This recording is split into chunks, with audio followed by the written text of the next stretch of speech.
because we know that you and your community, Yeah, your people. they did that. They did that.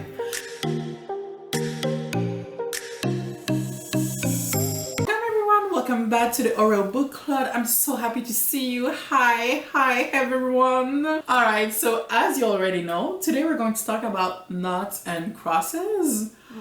Oh my god, what do you think about it? Like seriously, tell us about it in the comments because Broke my heart. Oh my gosh.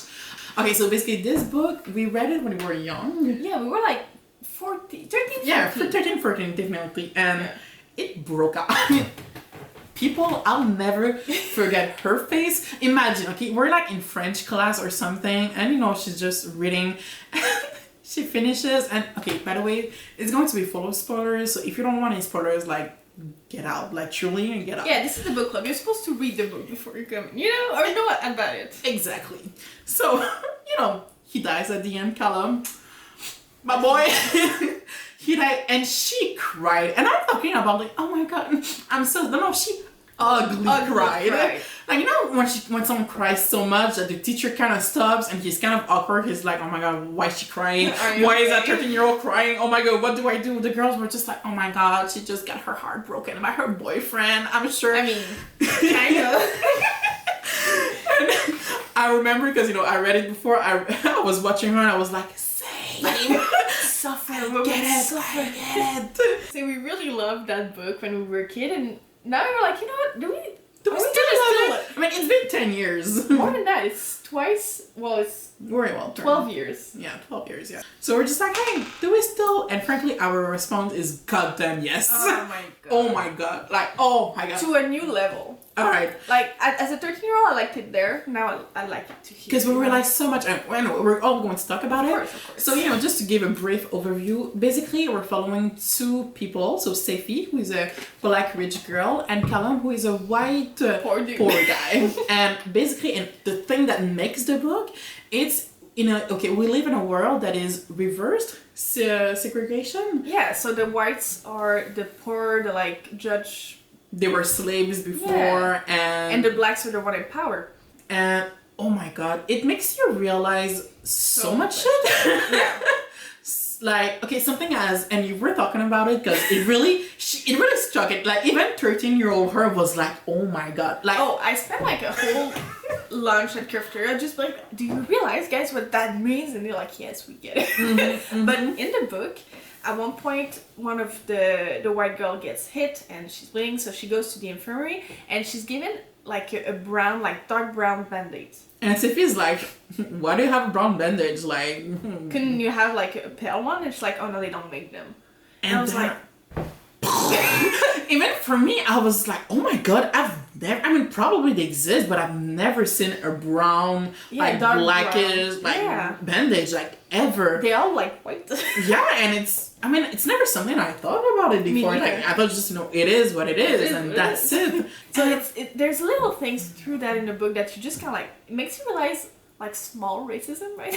And then there's things that make you realize big racism.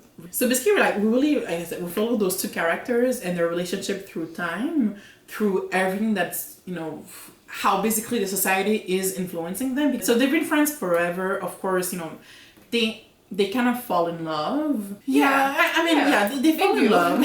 Exactly, and then they're separated, they're reunited into the worst conditions you can. So he basically kidnaps her, but things happen in life. Okay, it sounds like a very toxic relationship, but there was something leading to it. Truly. I mean, he doesn't just kidnap her for fun. And yeah, they make love, sweet love, and then they get separated again. And basically he gets he goes in prison, in jail. Sifi's dad, and of course, the fact that his daughter is pregnant because with a white dude. Oh yeah, she's pregnant, by the way. Oh yeah. She gets pregnant, he cuts her off, but he's like, look, I give you two choices. Either you never see him again, but he's alive somewhere, or I kill the bitch and you'll be able to keep that child. And he gave the same choice to Callum, of course, without them consulting each other, and both of them chose the baby. And of course it finishes with him dying and the notice of her giving birth. Yeah, broke your heart. It's breaks your heart. If it didn't break your heart, Then you have none. I mean, good for you. You have a heart that is stronger than both of ours combined. Cause oh my god. All right. Okay. So now you know a little bit more of the story. Okay. So there's so much to talk about. Yeah. Do you want to start with just talking about Safi? Yeah, sure. So Safi, I related to her in a lot of ways. One way that for me kind of slapped me in the face was the fact that she was so innocent about racism. So if you've read the book, you know that she's just kind of like, really? Racism exists? I don't see it. And in her case, it's kind of dumb because she lives in a very segregated world, which in my case wasn't the case. Like, it was okay. But I still relate to her because until I met her, I grew up in a very white environment. You know, we had like Asian people, we had brownish people, and it never bothered me, never bothered my parents. Like, I would just hang out with whoever, you know? Came to high school, I became friends with her. To me, it was never like, oh my god, she's black. It was like, she's my friend, and I guess she's black. Like, that's just what it is. So we became friends with that. But she introduced me as we were growing up and as I was maturing to racism a lot more. And I was like, really? That exists? And again, it's the little things. It's not like, of course, in this book, it's obvious racism. It's racism, like, back in the 50s, where, like, you know, people would just spit on black people. Or, in this case, in the book, on white people who are called nuts. Yeah, nuts. Because they're nothing, right? So, nuts. We both went to a school. A white school. Yeah, a white rich school. You know? Private school. You know the type. We all had a little uniform, you know. And she was one of, 4 black people? I mean, I feel like in the whole school with the new, maybe we were like 10, maybe 15 maximum. Woohoo! It had, how many were we? Like 1,000? Yeah, we were like 1,000. Yeah, so, you know, not a lot, but frankly, I've seen worse. Yeah. Okay, so I'll just give you like a light context of the situation. Basically, there was a day in our high school that everybody just kind of dressed crazy, okay? And they hated it. They hated it. Yeah, because we were like messing up their uniform and like the perfect image of like white little kids walking around. So we would like mess up the uniform, you know, like still in uniform, but we're just, you know, messing up. Yeah, we would have like weird ponytails, weird makeup, like we were just weird, you know? And again, they hated that thing. I mean, they were preparing for that. I mean, months before that day, they were coming to classes and be like, hey, if we see something, like, you're suspended, it's a detention, it's everything. So we're just like, oh, okay. And frankly, I didn't plan on doing anything because I come from a black family and my mom is black, and if I would have something, she would have whooped my ass, so it's not worth it, you know? So, well, you know, I had an afro that day because I wanted to have an afro that day. That's it. And it's not the first time she wore it, right? She used to wear her hair natural. On my student cards, I was wearing an afro. So you see, for me, it's just my hair being my hair. And they put me in detention for it because she was having crazy hair. And I remember I had to explain to them my hair because they were just like, because we know that you and your community. Yeah, your people. They did that. And they were just like, I know usually you have like, you know, weaves. I mean, they didn't know like the term weaves. So basically they were just like, you have hair like, you know, white people. Hair. So I had to explain to them my hair routine. Explain to them why I didn't have braids that day. Like seeing this now, I'm like, why? I mean, why did you why you didn't have to explain to them nothing, truly. It's still so present in like, there's a moment in the book that you probably remember, maybe you don't, but they go on a picnic somewhere far, so they have to take the train, and the police, or like the guards in the train, are looking to see if everyone's okay, if there's anything that looks out of the ordinary, and you see like one white dude, right? So they go to him and they're like, show me your paper, I want to first see your ID, but also have a proof that you paid for your ticket. I remember when I was 13 reading the book, and you have to understand, when I was 13, racism was like a very abstract thing. I knew it existed at that point, but like it was so far away from me, so I was more focused on the love story. Now reading back, I'm more focused on like how true racism is in this book and how hurtful it is and heartbreaking. But when I was reading that passage at 13, I was like, that doesn't happen. Like, oh my god, that's so like out of proportion. And literally, like 5 years after that, it happened to you in a bus. In a bus, yeah. Basically, there was a group of people, group of white girls. They entered, and then it was my turn, and I was the only one who the bus driver asked for, to see my card and see the back of it, and if it really was. And I was just like, but why me? Yeah. Like, why just me? Because he never did that for the rest of the ride. So to see it throughout all the book, and you can feel because not only we follow Callum, but we also follow his family a lot, and basically what they're going through and their struggles, and it hurts because you get it, you get their situation, you get that they're just trying to survive. And frankly, something that I loved is seeing the transformation of the dad, Callum's dad, because Callum's dad is the kind of guy who's like, look, he's powerless, but he's like, look, I know what is our situation, but guys, no hatred. It is what it is. Let's just try to survive. Yeah. Callum's sister died. Yeah. And the daughter's death, it changes the family. It really does. And the father, because of that, he goes into what we feel are kind of like the extreme part of like what would be the Black Panther in that universe. Yeah, it's kind of like, it's what white people assume Black Panthers were, but not what it actually was, right? So it's just a terrorist version of Black Panthers. And frankly, that causes a big struggle with the mother, because the mother is like, look, also I know what's happening in this world, but I don't want my family to be involved in that. I just want my family to survive. I don't want them to fight for a better world. I don't want that. I just she just lost her daughter. It wasn't the time to lose her husband, right?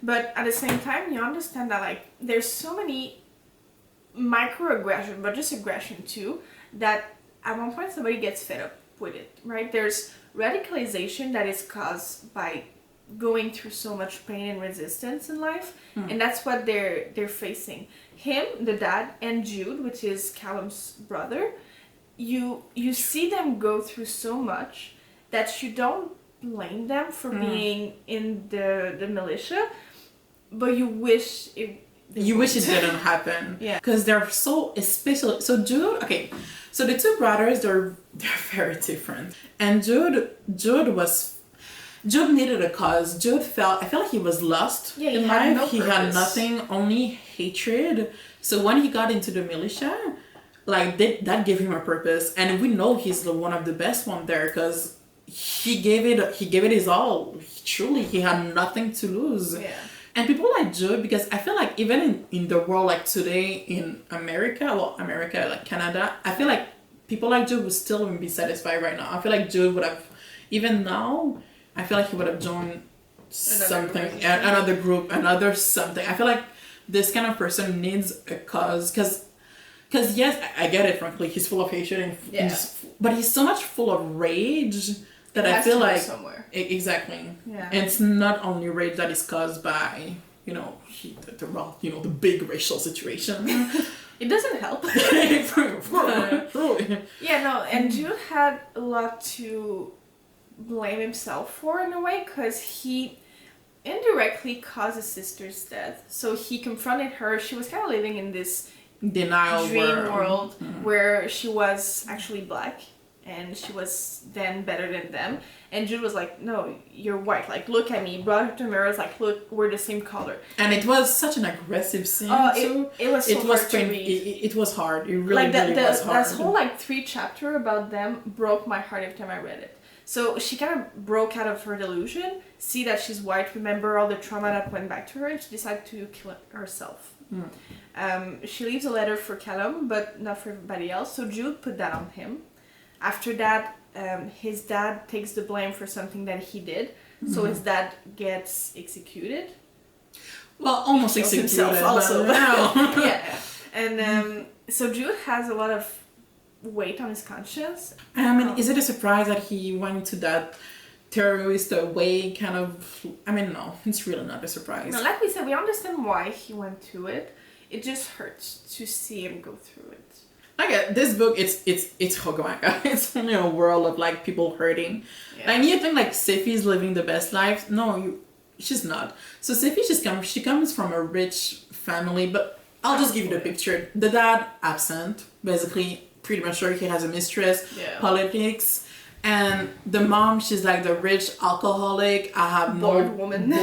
Like basically that's it. Steffi has a big sister, but the big sisters, they're not close. They're really not. They could have been, but they're not. And something that both of them regret, but they do nothing to change it. It's just like, it is what it is. Steffi, she's lonely. And yeah, she has friends, but we never really see them. The only person that we know like she has a connection with is Callum. And Callum pushed her away a lot. What was interesting too toward like Callum and Steffi's relationship, like you were saying, like Callum, sure he pushed her away, but not just like, but because we're being like a noble idiot and just like, no, we can't be together. No, he really had so much rage toward her because she's the only person to, she's black, and let's face it, he cannot forget that she's black. And so basically she was still always representing the people that hurt him, that were abusing him.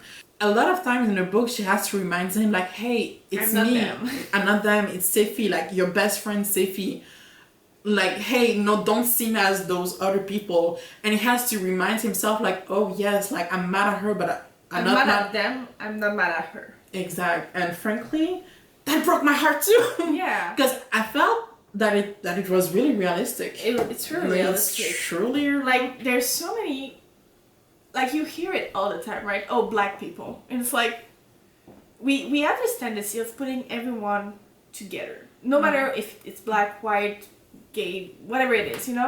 We put people together and we associate, like one person becomes the representative of that group of people, and it's such a wrong way of thinking. It really is. Their relationship, we were talking about it, and I felt that their relationship wasn't an equal one.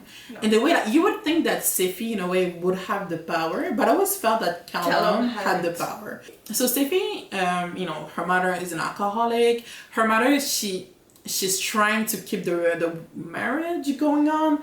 Sure. Trying is a big word, but frankly, the father, he's not into it. Yeah, he's done. Like, truly, he is done. Because of everything that is Callum living, which is again horrible, Steffi tries to talk to him about her problems, but like I said, Callum is full of rage. A lot of time he's just like, what you're living is nothing. So, because of that, she can't really express herself with it. And I wanted to talk about it, because a lot of times, in a relationship, without it being abusive or anything like that, the person that we're friends with, they're living so much that you feel like you can't really tell them anything, because you're just like, man, I'm putting more onto them. Exact. Like, my problem are really nothing compared to theirs. So because of that, you feel like not to be grateful of what you have, but to be like, oh well, like, oh, this is nothing. So because of that, it becomes invalid. But I feel like it shouldn't be, because if we take example Steffi, the way that she took to deal with her problems was basically with alcohol, just like her mom. She started to drink, but it's so sad because she's like, what, 13, 12? 14, yeah. She's so young, and she's basically an alcoholic, and this is her way to deal with all the stress of the situation. And we say like her things are invalid, and because that's what she thinks, but it was actually a problem. Like, her mom tried to kill herself too. Mm-hmm. So there's big things too that is happening to her. Her dad is basically absent, and when he's there, this is something that we saw. Like, she will act as if she's way more younger. She'll be like, oh, daddy, and running to her, and she's like, oh, my little girl. And we feel like this is the way that she has to present herself, so he can still treat her, normally. Yeah. So there's a lot into, like, and again, Steffi, she tries to do better. Like, one of the better example would be, when Callum's sister died. There was a funeral, and Steffi, these were the people that were present when she was like younger, and basically, so Steffi, she doesn't just want to send a car and be like, my bad, sorry she died, here's like $5.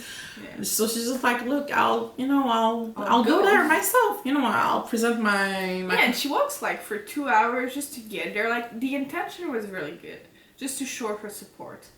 But she comes to the house with what she considered to be her most like modest dress, but it's still more than what they all earn in a month. So it was kind of like showing off her wealth to a bunch of people that don't have it. And she's not welcome there. Like, they were, and I remember the first time that I read it, I was shocked. And at first time when I was like 13 years old, because I was just like, but guys, you know, she's just trying to, like, it's actually really sweet of her. Yeah. But then now when I read that, I'm like, I get it. Yeah, I get it. It would have been much better if, you know, you saw Callum later and you were like, hey, sorry. Because nobody wanted it like her there. And the mom, when she started, she was super polite about it. And basically, I feel like without the mom, like, Steffi would have been like lynched. Oh my goodness. Like, she would have been lynched. I mean, yeah, sure, Callum would have helped, but like, everyone was just like, get out, bitch. You know, get away. Yeah, because she represents the oppressor, right? She represents what, and she's there. You can hurt her if you want, because she's just a small girl. So it's so easy to put all your anger and your fear onto her, because you can act on it for once in your life. But once again, the blame is put on her again. And there's so many moments where something happened and you see Callum's hatred growing and growing, and at one point he just says it up front, like, oh, that's another thing to hate crosses for. Oh, that's another thing for like why I hate them so much. But it's little thing. It's like the building of hate is so dangerous, but you understand it. When you read it and you're in this head and you see the consequences of it, you're like, I can't blame you. Which is, again, the relationship is so much more complex. Yeah. Because you see that they love each other, but they don't know how to love each other. Not with, like, you know, the world telling them that they must hate each other. Steffi is kind of like, all right, I'm an alcoholic like my mom, I need to get out of here. So she decides to go to a boarding school, but she gives Callum one last chance. So she writes him a letter that says, like, I want to leave with you. I want us to escape this place and find somewhere where we can be happy. If that's what you want to, find me before I leave for boarding school and we'll escape together. And she sent that to Callum, but Callum is doing something. Yeah, because Callum, at this point in the book, he kind of just joined the militia. Yeah, he just did it. And yeah, so he misses it. He kind of gets, like, you know, cut, and then like 3 years later. And did you feel like Callum was different now that he was part of the militia? Because now, you know, Callum is a big guy in the militia. He's not like a general or something, but he's like a lieutenant. Yeah, but I think it was like a slow progression. It makes sense to me, because I read Callum from the beginning, I read Callum from the militia, I'm like, whoa. But because I went through all those like tiny specks, like little bricks of hatred, right? It makes sense. It does, because he's also full of hatred, but it feels different of Jude, because Jude never had a Sifi. Callum did. Callum did share a connection, and I feel like he cannot hate at 100% black people, because someone that was black to him like represented like everything to him. He loved her, and like I said, you know, they get, you know, they kidnap her for some money. They slept together while she was kidnapped. Everyone thought that it wasn't forced. Consensual. Yeah. When they finally did the dirty tango. Yeah, sure. Steffi started crying. And he was like, I'm sorry, did I do it like not correctly? Yeah, and then like Jude arrived and she has to just run. So he never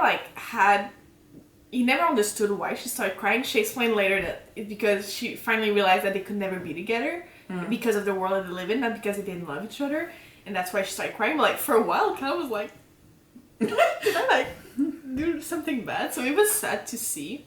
We're gonna end up the book club with a question that is asked by Lizzie, which is Callum's sister, the one that ended up killing herself. She asked Callum a question that I wanted you to answer, which is, if you can only have one, which one means more to you? Being someone or making a difference? I want to be someone.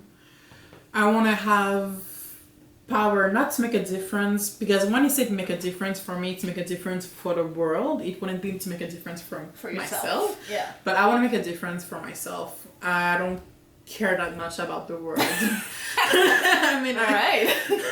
I could return the question to you, my love. Making a difference. See, guys, and this is why we're different. This is where we're from, I guess.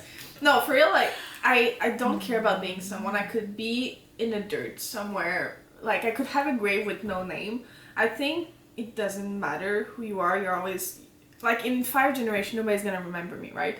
Nobody's gonna remember most of us. And I'm okay with that. But I want to leave this world a better place than when I entered it.